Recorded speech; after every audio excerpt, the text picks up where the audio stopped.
The Roy family, who are congregating in their dad's home to hang out in front of the load-up Choice on Gojo, stops momentarily in gathering his possessions to get some margin to watch a video of their dad at supper, who is looking more joyful than possibly they or we have at any point seen him.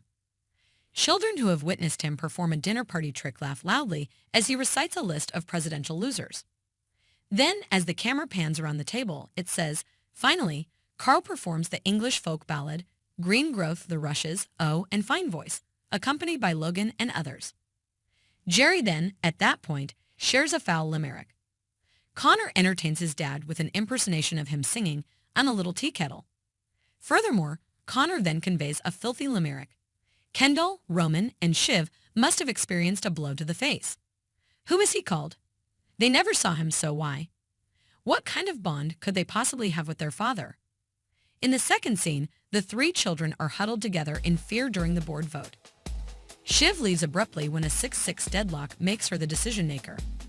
In a single scene, there is a lot to take in, including the possibility of Ken's accident at Shiv's wedding and the question of his children's parentage. Additionally, it causes Roman to engage in a physical altercation that has the potential to cause additional sutures to unravel and reveal additional veins on his forehead. However, Shiv and Roman agree on the fundamental fact that their father has been telling them for years, both subtly and explicitly. It was never Logan's intention for any of them to become CEO of Waystor. As a result, he gave Lucas Metz to the family business.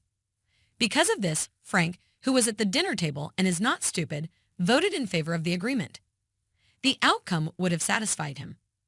Jess Armstrong, the maker, did what extraordinary essayists oftentimes do. He designed this final egg to leave us wildly and absurdly guessing about a solution that was all along obvious.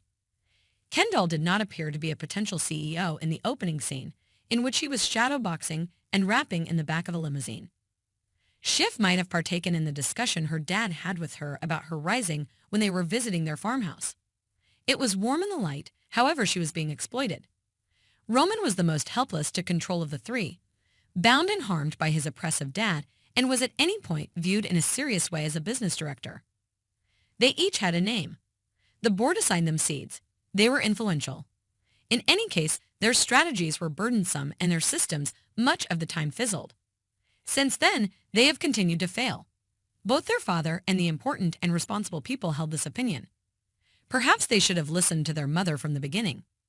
Although Lady Caroline would argue that she did the motherly thing and prevented the dysfunction and sadness that would have stuck to them even more if Italy had gone according to plan, she is believed to have blown the deal in Italy. She put an ocean between herself and Logan, hosting a wedding in an English castle and being the bride at another fairy tale wedding in Tuscany. She might have moronic ulterior expectations, including her better half and his extraordinary cheddar-cherishing companion when she welcomes the children to invest energy at a beautiful little retreat in the Caribbean.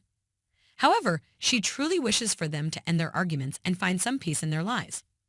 Roman withdraws to mommy before the other two because he needs a parent to heal his physical and mental wounds, even if it is a distant and imperious parent. When Kendall and Schiff show up, Carolyn energetically shields a positive closure. The children's amicable resolution of their conflict only serves to further ensnare them in dirt, leaving Carolyn with an even worse mess than she had anticipated.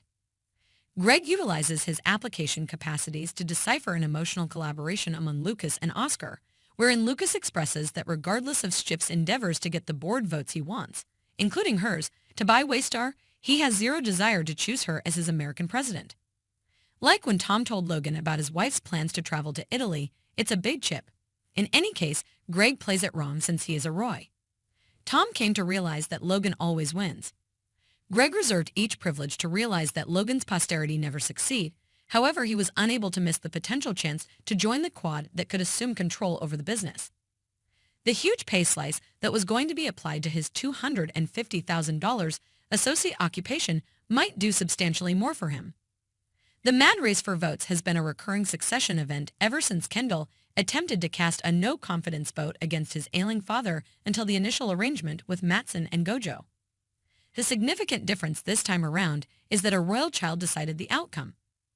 Roman's nonverbal communication clarifies that his note is questionable and that he would like to totally disintegrate from the room than to bless his sibling. His whole existence has been drained by simply being inside the construction. At the point when Schiff gets the vote, she is given a considerably more fascinating problem.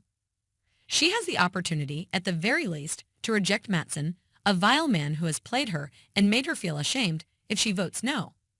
What's more, she knows nothing about the genuine profundities of Matsson's appalling warm gestures for her, in contrast to Tom. Furthermore, it's a reasonable no to Tom, who has been mysterious about his relationship with Matsson and lethargic to her proposals of compromise. Her yes is by the by convincing on 2 counts. She might be the one to officially state what Logan and every other person definitely have some familiarity with Kendall, in particular that he is unacceptable for the situation on moral, strategic, and unpredictable grounds. The assertion, "I don't think you'd be great at it," is immediate and precise. Because you killed someone, you cannot be CEO in its current form.